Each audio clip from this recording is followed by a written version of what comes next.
For most human beings, their genius sparks once in a way. Can somebody be in the zone all the time? Of course. I can tell you one secret, but I'm on camera. There are three ways to function in a way that other people think is miraculous. So they become the great players that they are. They even mentally deciding how the other guy should act.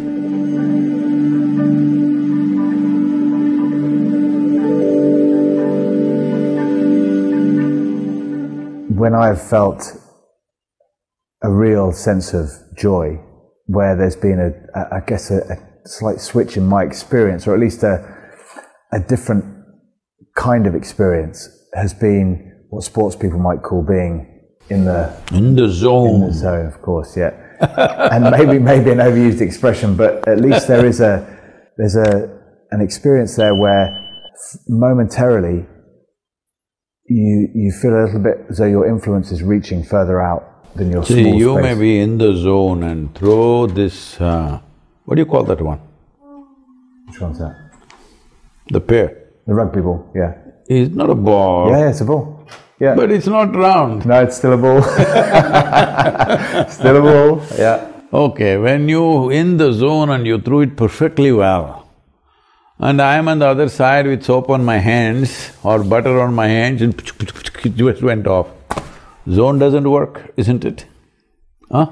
You may be in the perfect zone, but it's a team sport. Everybody's got to be in the zone. There might have been situations where everybody were boom at one moment, all right? So why is it it's happening only once in a way? Because for most human beings, their genius sparks once in a way. Suppose the sun, which is the living source of energy for all of us, no, it's the only source of energy for this planet. If the sun came up once in a way, not every day, what would be life? Right now, that is what it is even with the individual. Every day, or maybe the English won't agree with me, every day the sun doesn't come up for them, but it's coming up. It may be shrouded by the cloud, but it is coming up all the time. I'm saying everything that's life process here. Let's say, like your zone, if your heart beat once in a way, what would happen to you? Yeah, it wouldn't last long. Yes. So, this once in a way you're in the zone is something that must go. Oh, can somebody be in the zone all the time? Of course. You must be in the zone you want to be. Because when it comes to physical performance in the world, there are many factors. Okay, there are many factors which all of it may not even be in your perception. But when it comes to inner nature, being in the zone must be every moment of your life, isn't it? Absolutely, yeah. Because there's only one ingredient, just you. Outside, see this many people there in the room. If this room, this atmosphere has to be pleasant, all these people must cooperate, otherwise if she starts freaking, what do I do? We can manage her, but still the atmosphere in the room will go. But my inner atmosphere, there's only one person. Is that person willing, I'm asking? Is a willing person or unwilling person? You must make him willing, that's all it is. Because the only and only thing that you have is life, and how wonderful you keep it within you is all you can do. Rest of it in the world, we do something. It's really interesting because my position specifically, there'll be moments where it's absolute chaos and you're performing the most difficult, challenging skills with all kinds of interfering factors coming in from opposition teams to everything, and you do it effortlessly in a flowing, beautiful way. And then the referee blows his whistle and says, right, now you have a penalty, which involves me having to kick a ball through the post in a kind of golf fashion. I would go from being that genius kind of version of myself to suddenly to something I'd practiced so many times and felt like I knew so well, and yet I've moved from chaos and all kinds of complexity externally to simplicity externally and make it so complex. Because suddenly from that moment you go from a clarity, like you said, a simplicity, to an absolute complexity internally, whereby it's suddenly about what will people think if I miss this, what if I heaven forbid I let my team down, etc., etc. If you think what people will think, the ball will go into the people only. Yeah, yeah, it's true, very true, yeah. So I can tell you one secret, but I'm on camera, what to do. I'll tell you anyway. Please. But the opposition may also learn this. That's okay. We'll work that out when we come to it. When you want to kick that dead ball, what you do is, you exhale with your mouth open and use this as a way approximately 17 to 20 inches, somewhere there, you focus your eyes there, that empty space, okay? You can do this 3 times. There is something else which is called as akash, which gets activated because of this. In this, you are naturally in the zone.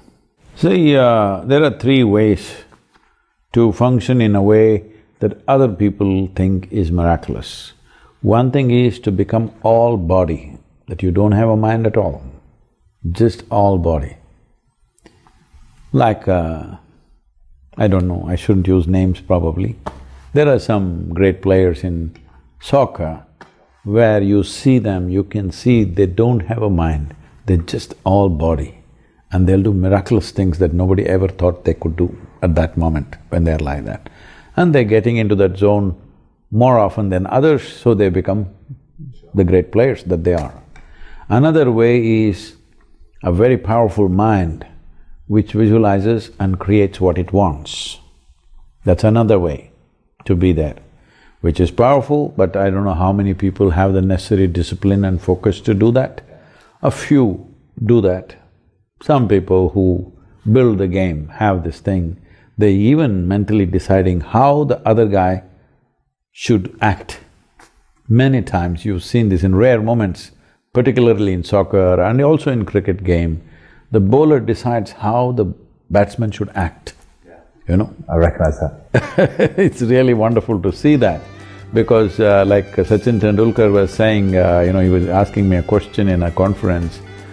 He says, Sadhguru, like before, like right now there's the last ball of the game and I need to score a century or something important need to happen.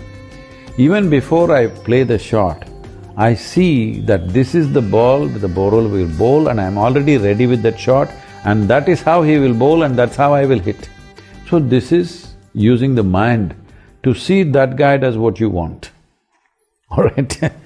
That's another way. Another way that I just now told you is to not worry anyway body is well trained, mind is trained for the game, don't mess with that in the game itself, that preparing the body and mind should happen before the game, okay? You don't go and train on the match pitch. So, there is another type of intelligence called consciousness. Consciousness is that intelligence which is unsullied by your memory.